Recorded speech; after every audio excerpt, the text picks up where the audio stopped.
último erro que eu acabei de mostrar aqui para vocês é tirar conclusões apressadas. Né?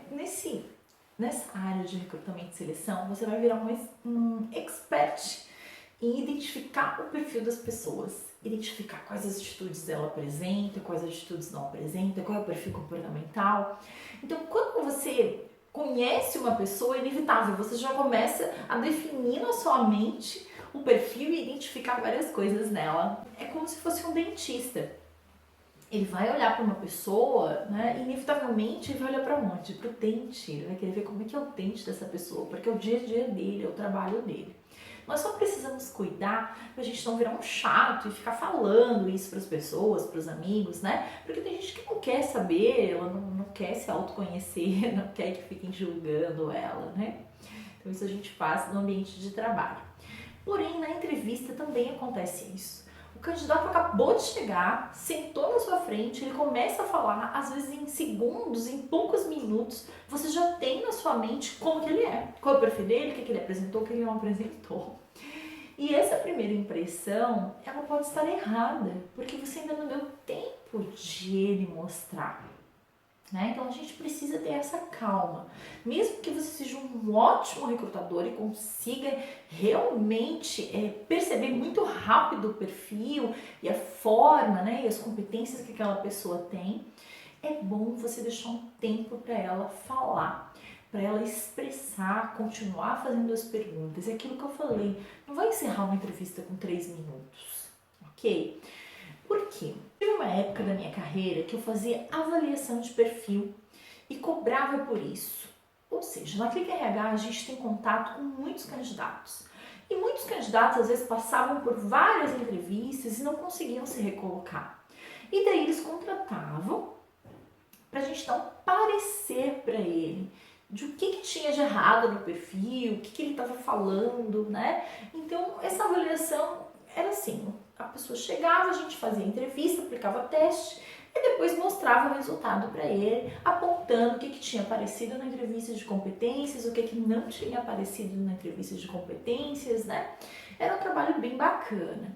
E uma vez aconteceu comigo de vir um candidato, ele já sabia qual era a vaga que ele ia se candidatar, ele já sabia o perfil da vaga, ele já tinha tudo isso pesquisado.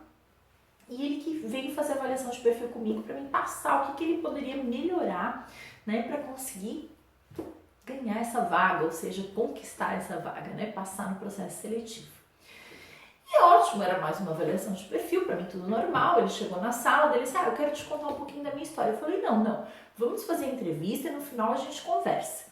E aí eu comecei a entrevistá-lo de acordo com o perfil que ele tinha me passado previamente. E eu comecei a fazer as perguntas e ele não conseguia me responder nada, absolutamente nada. Eu não conseguia entender as coisas que ele falava.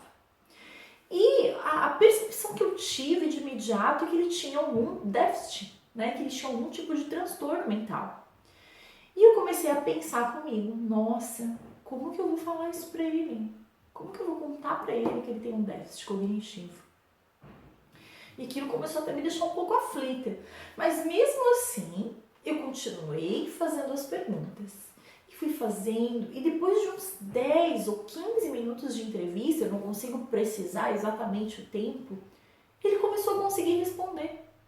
Ele começou a falar normalmente e conseguir responder as perguntas, entender as perguntas, responder as perguntas, dar detalhes, apresentar evidências de que tinha aquelas competências, né?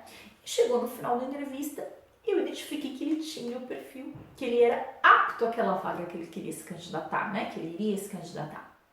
Então, o que eu tiro dessa reflexão? Ele estava tão nervoso no início, claro que ele tinha um problema de nervosismo e a gente trabalhou algumas técnicas de coach para ele conseguir baixar um pouco essa ansiedade, esse nervosismo no início da seleção. Porém, ele não tinha nenhum transtorno mental, nenhum déficit cognitivo, que foi a minha primeira impressão naqueles primeiros minutos de entrevista. Né? E daí eu comecei a pensar quantos recrutadores não descartaram ele das vagas porque ele travava no início. Né? Muitos recrutadores não têm paciência de ficar 10 minutos conversando com uma pessoa. Né? Já olha mais ou menos, a pessoa já não apresentou o perfil, passa para o outro. E eu quero deixar essa mensagem para você que vai recrutar, né? E você está trabalhando com seres humanos, né? Com pessoas que muitas vezes enxergam aquele momento ali como um momento crucial da vida delas, né? Talvez elas estejam esperando por essa vaga, ansiosos por essa vaga, e às vezes você não tem paciência de deixar essa pessoa falar, de deixar essa pessoa se expressar, né? Não consegue fazer um rapport adequado, enfim. Então, cuidado, não tome atitudes, decisões e conclusões apressadas. Dá um tempinho, dá uma chance para o candidato. Eu sempre penso assim, quando eu começo a fazer uma entrevista e eu faço uma pergunta e ele não me mostra evidência. Eu disse, não, mas eu vou tentar mais um pouquinho, eu faço mais uma pergunta. E ele não mostra evidências, eu faço mais pergunta, não mostra evidências. Eu digo, não, mas eu vou dar mais uma chance, eu vou perguntar mais. Né? Vamos ver se de repente é um nervosismo, se às vezes é uma trava, é algum bloqueio do início. Né? Então, assim, pense muito que você tem outro ser humano na sua frente e talvez aquilo ali mexe muito com ele. Envolve a expectativa dele, a expectativa da família, às vezes de esposa, filhos, mãe, pai, né? Que tudo na expectativa, porque ele tá ali naquele momento com você. E às vezes você não dá nem 15 minutos para ele se expressar. Pense nisso.